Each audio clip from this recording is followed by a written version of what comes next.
Friend, girlfriend અને wife આ ત્રણમાં ફરક શું? કલાકો નીકળી જશે સમજાઈશ તો.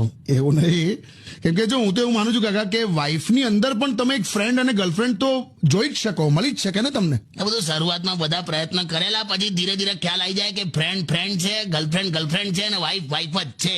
એવું હમદર્દ અને સિરદર્દમાં ફરક પડે કે નહીં? वो आशिक अपनी महबूबा को बेपनाह चाहता है, शादी के बाद सिर्फ पनाह चाहता है. અરે વાહ વાહ. તમે તમારા ફ્રેન્ડને આમ એવું કહી શકો કે you are my best friend. તમે વાઇફને કહી શકો કે you are my best wife. એવું તો ના જ ના પછી એવું નહીં, તમારા લાઈફનું આમ કોઈ માની લો કે તમારું ટોપ સિક્રેટ હોય હા, તો તમે ફ્રેન્ડ સાથે શેર કરો કે વાઇફ સાથે? વાઇફ સાથે. વાઇફ સાથે શેર કરો. હા, તો જ એ વાત સિક્રેટ રહે. હે? કારણ કે જે સાંભળતી જ ના હોય એ ફેલાવાની શું? તું મને એવું કે બાહુબલી છે ને, હા, બાહુબલી કેમ સ્ત્રીઓને બહુ જ ગમ્યો? ઓબ્વિયસલી એકદમ હેન્ડસમ ને એવો હતો એટલે.